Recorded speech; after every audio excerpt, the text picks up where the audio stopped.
நகரங்களில் வாழும் நடைபாதை வாசிகளை அப்புறப்படுத்துவதற்கு முன்னால் அரசு எத்தகைய நடவடிக்கைகளை மேற்கொள்ள வேண்டும் என்பதை பற்றி 1985 உச்சநீதிமன்றம் ஒரு உன்னதமான தீர்ப்பை வழங்கியது.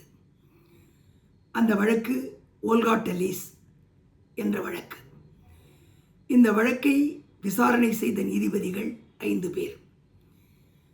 அந்த தீர்ப்பை எழுதியவர் chief justice Chandrachud. Article 21 of the constitution என்ன சொல்கிறது என்பதை பற்றிய முதல் தீர்ப்பு அது. ரைட் டு லைஃப் என்ற சொற்றொடர் எதை குறிக்கிறது? லைஃப் என்பது உயிர் மட்டுமா அல்லது வாழ்க்கையுமா என்பதை பற்றிய விளக்கம் அந்த தீர்ப்பில் பொதிந்துள்ளது. ஒருவர் வாழும் உரிமையை அரசு பறிக்க முடியுமா? ஒருவர் வாழ்வதற்கான தேவைகள் இருக்கும் பொழுது அவர் அந்த இடத்தில் வாழ முடியுமா?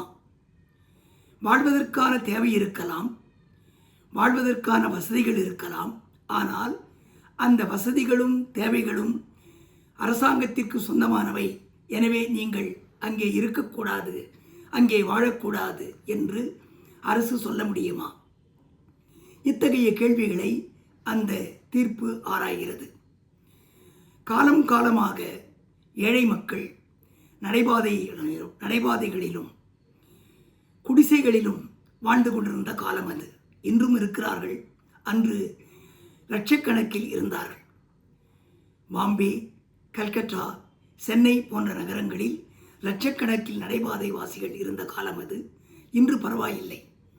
அந்த நடைபாதை வாசிகளை நீங்கள் அங்கு இருக்கக்கூடாது, உடனேயே காலி செய்ய வேண்டும் என்று அரசு சொல்ல முடியுமா என்பதுதான் அந்த கேள்வி. உச்சநீதிமன்றம் அந்த வழக்கை தீர விசாரித்து இறுதியாக ஒன்று சொன்னது. வாழும் உரிமையை பறிக்க அரசுக்கு அதிகாரம் இல்லை. அவர்களுக்கு வாழும் உரிமையை ஏற்படுத்தி கொடுக்கத்தான் அரசுக்கு கடமை உண்டே ஒழிய வாழும் உரிமையை பறிக்க அரசுக்கு அதிகாரம் இல்லை என்று அந்த தீர்ப்பு கூறியது. ஒருவேளை நடைபாதை வாசிகளை அகற்ற வேண்டும் என்று அரசு நினைத்தால் முதலில் முன்னறிவிப்பு கொடுக்க வேண்டும். முன்னறிவிப்பு என்பது ஒரு நாள் 2 நாள் அல்ல, ஒரு சில மாதங்கள் முன்னறிவிப்பு தர வேண்டும்.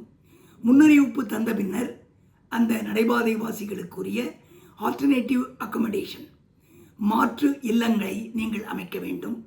மாற்று இல்லங்களுக்கு மட்டும் அமைத்த பின்னர் மட்டும்தான் நீங்கள் அந்த இடத்தை காலி செய்யலாம் என்று சொல்ல வேண்டும் என்று சொன்னது உச்சநீதிமன்றம். ஒருவேளை இன்றும் அரசு மாற்று இடத்தை தராமல் வாழும் வசதியை, வாழும் உரிமையை பறிப்பதாக இருந்தால் நிச்சயம் பாதிக்கப்பட்ட மக்கள் உயர்நீதிமன்றத்தை அணுகலாம். உயர்நீதிமன்றமும் அவர்களுக்கு பாதுகாப்பு வழங்கும். காரணம், மாற்று இடங்களை தராமல் ஒரு நடைபாதை வாசியையோ குடிசை வாசியையோ அந்த இடத்திலிருந்து அகற்றுவது violative of article 21 of the constitution என்று நாங்கள் சொல்கிறோம். ஆர்டிகிள் 21 ஆஃப் த கான்ஸ்டிடியூஷன் பாதிக்கப்பட்டால், புறக்கணிக்கப்பட்டால் அரசை எதிர்த்து அனைவரும் ரிட் வழக்கு தொடரலாம். உயர்நீதிமன்றமும் அவர்களுக்கு உரிய நிவாரணத்தை தரும். நன்றி.